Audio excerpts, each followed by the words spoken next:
इस बार सूत जी कहते हैं कि हे ऋषियों, मैंने आगे की कथा सुना देता हूँ।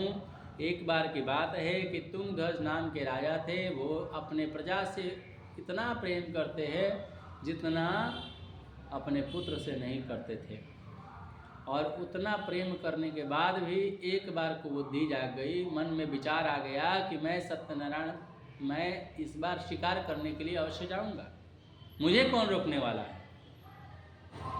घोड़े पर सवार होकर जब बहुत सारे निर्दोष पशुओं को जंगल में मार दिया, थक जाने के बाद बरगद के पेड़ के पीछे बैठकर आराम कर रहे थे नीचे।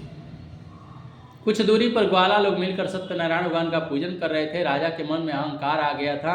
उसने कहा कि मैं ग्वाला लोगों के पास जाऊंगा तो मेरी तौहीन होगी, मेरी प्रतिष्ठा का हनन होगा, मैं नहीं चाहूँगा।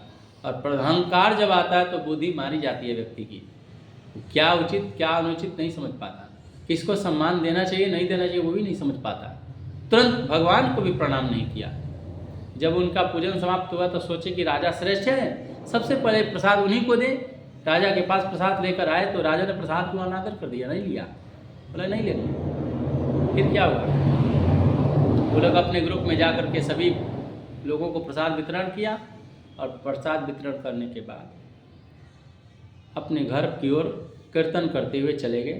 राजा ने प्रसाद नहीं लिया और दूसरे रास्ते से अपने घर की ओर चला गया, प्रसाद को उसी स्थान पर छोड़ दिया।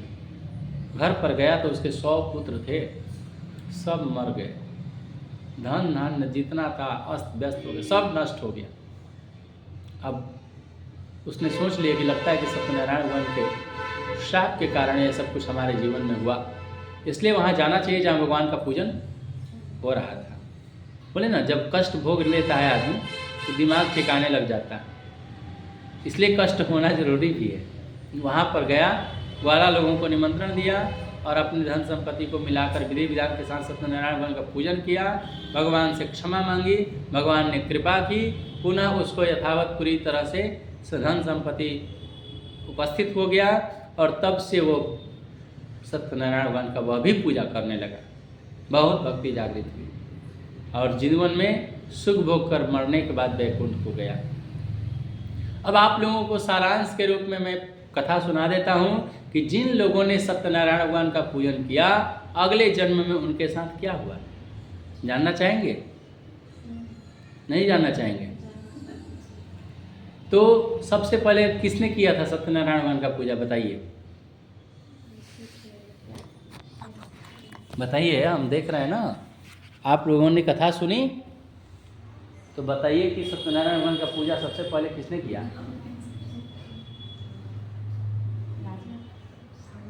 बोलिए।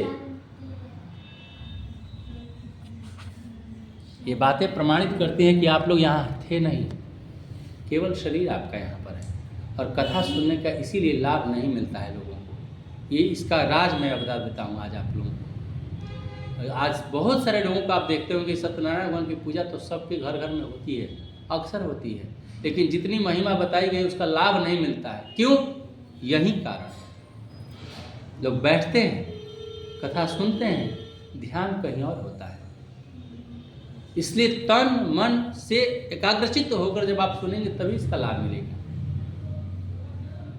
इतने दिनों देर से सुनाने का क्या लाभ, आपको ये पता नहीं कि किसने किया।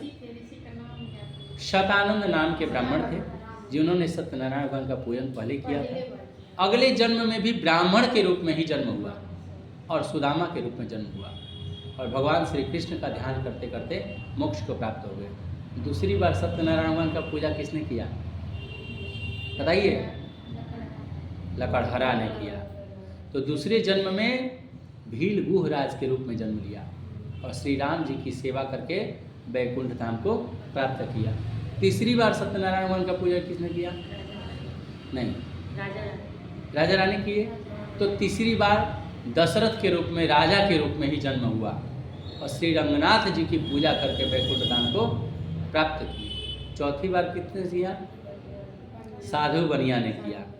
तो अगले जन्म में मोरध्वज बनिया के रूप में ही जन्म लिया और अपने पुत्र को पति और पत्नी दोनों मिलकर आरे से चीर दिए और भगवान के चरणों में दे करके मोक्ष को प्राप्त किए। इसीलिए आरा शहर का नाम आरा पड़ा।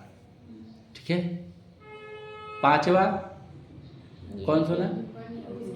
तुंगध्वज नाम के राजा थे, जिसने सत्यनारायण भगवान का पूजा अंत में किया। तो वो अगले जन्म में भी राजा मनु के रूप में जन्म लिए और भगवान के सभी भक्ति युक्त कर्मों को करके अंत में वैकुंठ धाम को प्राप्त किए। इसलिए भगवान की कथा जो है वो फल देने वाली है। कलिकाल में भगवान की कथा को जो सुनता है, जो कहता है, उसके सभी मनोकामना मनोरथ निश्चित रूप से पूर्ण हो जाते हैं।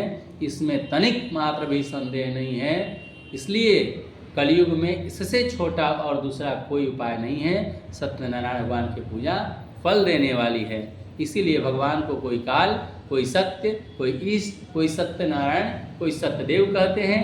और भगवान भी अनेकों रूप धारण करके अपने भक्तों की इच्छाओं को पूर्ण करते हैं। एक बार प्रेम से बोलिए वृंदावन बिहारी लाल की। श्री सत्यनारायण भगवान